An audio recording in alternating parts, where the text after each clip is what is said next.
Hello guys, কেমন আছেন সবাই? আশা করি সকলেই ভালো আছেন। ফ্যান্টাসি অ্যানিমেশন এক্সপ্লেন চ্যানেলে সবাইকে স্বাগতম। তো আমরা যে জাপানিজ অ্যানিমে সিরিজটি শুরু করেছি তার আজকে ষষ্ঠ এপিসোডটি এক্সপ্লেন করতে যাচ্ছি। যারা আগের ভিডিওগুলো দেখেননি, ডেসক্রিপশন বক্সে তার প্লেলিস্টের লিঙ্ক দেওয়া আছে, সেখান থেকে অবশ্যই দেখে আসবেন। তো আর বেশি দেরি করবো না, ভিডিওটি শুরু করা যাক। তো এই এপিসোডের শুরুতে আমরা দেখতে পাই ইউইয়া সেই বইটি পড়ছিল, যে বইটির নাম হচ্ছে সেজ। আপনাদের তো মনে আছে, সেজ হচ্ছে সেই লোক যার গড়ে এখন ইউইয়া থাকে, মানে এই দুনিয়ার যে গড়টা আছে। বইটি পড়ে ইউইয়া বুঝতে পারে তার সামনে যে স্কেলেটনটি আছে সেটি হচ্ছে সেজের। আর সেজ নামের ব্যক্তিটি সে খুবই দক্ষ ছিল সকল বিষয়ে, মার্শাল আর্ট, ম্যাজিক, ফাইটিং, মানে সকল বিষয়ে সে দক্ষ ছিল। সেজ সকল বিষয়ে এতটাই দক্ষ ছিল যে সকলে তাকে দেখে ভয় পেত। তখন আমরা দেখতে পাই যে সে বইটি ইউইয়ার সাথে কথা বলছে। ইউইয়া কিছুই বুঝতে পারছিল না, কিন্তু সে নিজে সেই বইটির সাথে কথা বলছিল। তখন সেই বইটি ইউইয়াকে বলে, যখন আমি দুনিয়াতে বেঁচে ছিলাম তখন সবাই আমাকে দেখে ভয় পেত, আর আমি এতটাই শক্তিধর ছিলাম যে শয়তান নিজেও আমাকে দেখে ভয় পেত। আর আমি চাই যে তোমার জীবনও যাতে এরকম না হয়। তখন ইউইয়া বলে, আচ্ছা আমি কি করলে মানুষ আমাকে দেখে ভয় পাবে না? তখন সেজ ইউইয়াকে বলে, তুমি একজনকে বেছে নাও যার উপর তুমি চোখ বন্ধ করে বিশ্বাস করতে পারবে। তখন ইউইয়া বলে, আগে তো আমার কোনো বন্ধুই ছিল না, এখন যাও আমার কিছু বন্ধু হয়েছে, কিন্তু আমি কিভাবে বুঝবো যে কার উপর আমি সবচেয়ে বেশি বিশ্বাস করতে পারবো, কে আমার জন্য বিশ্বস্ত লোক হবে? তখন সেজ ইউইয়াকে বলে, তুমি দেখে শুনে তোমার জীবনে একজন ভালো বন্ধুকে খুঁজে নাও, আর বলে তোমার যদি কিছু জানার থাকে তাহলে অবশ্যই আমাকে জিজ্ঞেস করবে, আর আমাকে এখন বলতে পারো। তখন ইউইয়া বলে যে আমি জাদু শিখতে চাই আর জাদুর ব্যাপারে জানতে চাই। তখন সেজ সেই বইয়ে জাদু জাতীয় সকল ইনফরমেশন দেয় এবং সেগুলো ইউইয়ার সামনে তুলে ধরে। তখন সেজ ইউইয়াকে বলে, তুমি তো বাইরের দুনিয়া থেকে এসেছো, তোমার কাছে ম্যাজিক্যাল পাওয়ার্স নাই।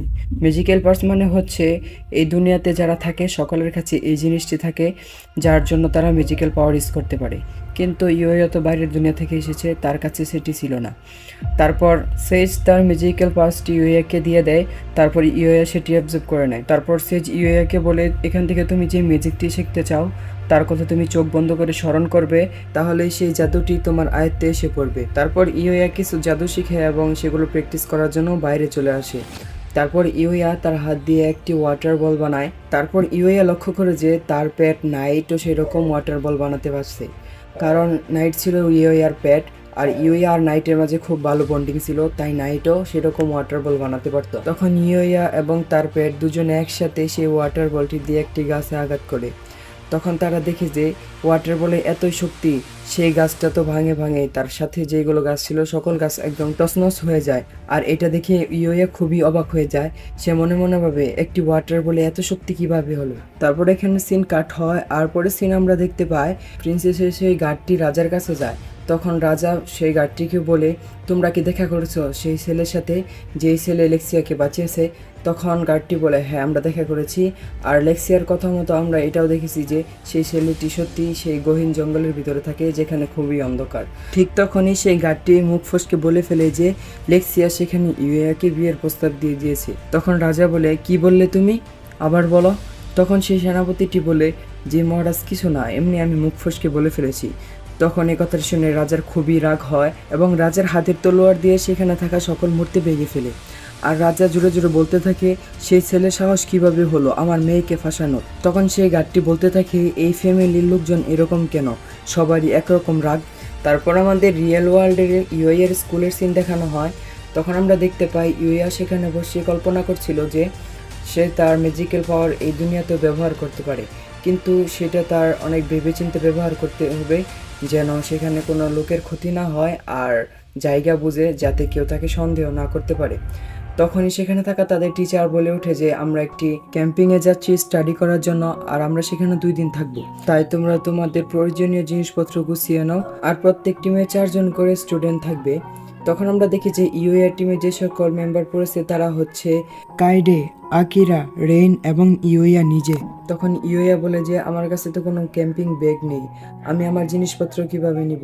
তখন কাইডে বলে, চলো তাহলে আমরা শপিং মলে যাই, সেখান থেকে আমারও কিছু শপিং করতে হবে। তারপর তারা শপিং এর উদ্দেশ্যে রওনা হয়।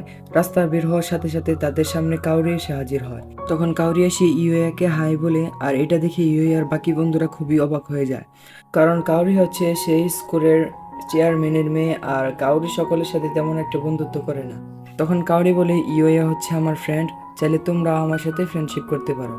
তারপর তারা সকলে মিলে সেই শপিং মলে চলে যায়। তারপর কাউরি ইউয়ার জন্য একটি সুন্দর ব্যাগ সিলেক্ট করে। তখন ইউয়া কাউরিকে বলে, বাহ কাউরি, তোমার পছন্দ করা ব্যাগটি তো খুবই সুন্দর, এটি আমারও খুব ভালো লেগেছে। তারপর ইউয়া কাউরিকে ধন্যবাদ জানায়।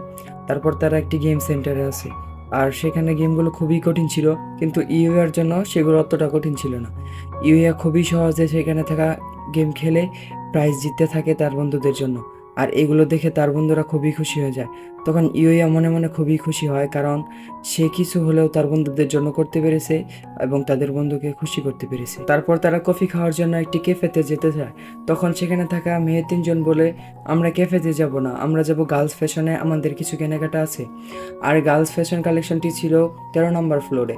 তারপর সেই তিনজন মেয়ে সেখান থেকে বেরিয়ে যায় গার্লস ফ্যাশনের উদ্দেশ্যে, আর ইউয়া এবং তার বন্ধুরা ক্যাফেতে চলে যায়। তখন আমরা দেখতে পাই সেখানে শর্ট সার্কিট হয় এবং সেই বিল্ডিংয়ে আগুন লেগে যায়। আগুন 7 নম্বর ফ্লোর পর্যন্ত এসে পড়ছিল। তখন ইউয়া তো চিন্তা করতে থাকে যে তিনজন মেয়ে উপরে আছে, তাদের জন্য কি অবস্থা। তখন ইউয়া সেখানে থাকা সিকিউরিটি গার্ডকে জিজ্ঞেস করে যে 13 নম্বর ফ্লোরে কি কোনো মেয়ে আছে। তখন সিকিউরিটি গার্ড বলে যে না, কোনো মেয়েকে তো আমরা দেখতে পাচ্ছি না, আর মেয়েরা থাকলে থাকুক, তাদের আমাদের উপর ছেড়ে দাও, তোমরা সকলেই এই মল থেকে বেরিয়ে যাও। তখন ইউয়া বলে যে না, আমি তাদেরকে ছাড়া তো যেতে পারবো না।